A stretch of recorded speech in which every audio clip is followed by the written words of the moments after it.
টাকা পয়সা দিয়ে দাম্পত্য জীবনে শান্তি কেনা যায় না। টাকা পয়সা এবং সামাজিক অবস্থান দিয়ে মানুষ সুখী হয় না। বলেছে তোমাদের পুরুষদের মধ্য থেকেই তোমাদের স্ত্রীগণকে সৃষ্টি করা হয়েছে। এর মানে সকল স্বামী থেকেই সকল স্ত্রী সৃষ্টি হয়নি। এর মানে প্রথম মানুষ আদম আলাইহিস সালাম থেকে প্রথম নারী, প্রথম পুরুষ আদম থেকে প্রথম নারী হাওয়াকে আল্লাহ তাআলা সৃষ্টি করেছেন তার বাম পাঁজরের হাড় থেকে। এরপর প্রত্যেকেই স্বতন্ত্রভাবে সৃষ্টি হয়েছেন। তো এই যে সৃষ্টি হয়েছে, আল্লাহ তাআলা বলেছেন কেন এটা করা হয়েছে। আদম আলাইহিস সালামকে সৃষ্টি করেছেন, তিনিই তো যথেষ্ট ছিলেন। আবার নারী হিসেবে হাওয়াকে কেন সৃষ্টি করলেন? আল্লাহ বলেছেন লিতাসকুনু ইলাইহা, যাতে করে তোমরা প্রশান্তি লাভ করতে পারো, একে অন্যের মাধ্যমে তোমাদের দুনিয়ার জীবনটা উপভোগ্য হয়, তোমরা যেন সুখে স্বাচ্ছন্দ্যে জীবন কাটাতে পারো, তোমরা যেন সুখে থাকতে পারো। এই আয়াত থেকে বোঝা গেল দাম্পত্য জীবনে সুখে থাকা এটা জীবনের সুখের অন্যতম মানদণ্ড। যার দাম্পত্য জীবনে সুখী না, সে অনেক সম্পদশালী হতে পারে, অনেক প্রভাবশালী হতে পারে, অনেক পদের অধিকারী হতে পারে, অনেক বড় দায়িত্বশীল হতে পারেন, অনেক বড় নেতা হতে পারেন, অনেক বড় পরিচিত পপুলার মানুষ হতে পারেন। তিনি সুখী না।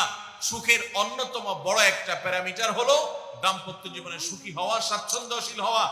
তো নবী করিম সাল্লাল্লাহু আলাইহি সাল্লাম তিনি আমাদেরকে এমন কিছু নির্দেশনা দিয়ে গেছেন যেগুলো অনুসরণ করলে দাম্পত্য জীবনে আমরা সুখী হতে পারবো ইনশাআল্লাহ তাআলা। আল্লাহ বলেছেন জাআলা বাইনাকুম মাওয়াদ্দাতাও ওয়া রাহমা, স্বামী স্ত্রীর মধ্যে আল্লাহ রাব্বুল আলামিন ভালোবাসা এবং সম্প্রীতি সৃষ্টি করে দিয়েছেন। দেখুন, স্বামী স্ত্রীর মধ্যকার যে সম্প্রীতি, বিবাহের মাধ্যমে বৈবাহিক জীবনে যে সম্প্রীতি হয়, যে ভালোবাসা হয়, বিবাহিত মানুষরা জানেন এই ভালোবাসা আল্লাহ তাআলা অন্য কোনো মাধ্যমে দান করেন না, অলৌকিক। শুধুমাত্র বিবাহের বন্ধনটা হওয়ার সঙ্গে সঙ্গেই পরস্পর প্রতি যে আন্তরিকতা হয়, যে ভালোবাসা হয়, এটা পৃথিবীতে বিরল। অবৈধ সম্পর্ক, বিবাহ ছাড়া যে সমস্ত রিলেশন হয় সেগুলোতে এই ধরনের ভালোবাসা, প্রকৃত সম্প্রীতি এগুলো কল্পনাও করা যায় না। তো আমরা সরাসরি পয়েন্টসে চলে যাই, কি কি কাজ করলে দাম্পত্য জীবনের সুখ বা স্বাচ্ছন্দ্য আমরা পেতে পারি। এখানে যত মানুষ আছেন হয় বিবাহিত নয় অবিবাহিত, এছাড়া আর কেউ আছেন যারা বিবাহিত না অবিবাহিত না? তারা একটু হাত তোলেন। আছেন কেউ? একজন হাত তুলছে। আপনি বিবাহিত না অবিবাহিত না? তাহলে কোনটা? এখন নামায় ফেলছেন। এদিকে আছে কেউ? ভাই বিবাহিত না অবিবাহিত না? কেউ আছেন? নাই।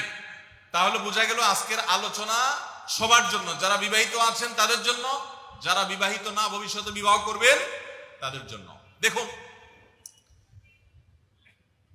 অনেক মানুষ আছে আমাদের কাছে আসে, বিশেষ করে আমার কাছে যত মানুষ অফিসে আসেন, এক এক দিন কয়েকশো মানুষও দেখা যায় অফিসে আসেন, এমনও হয়।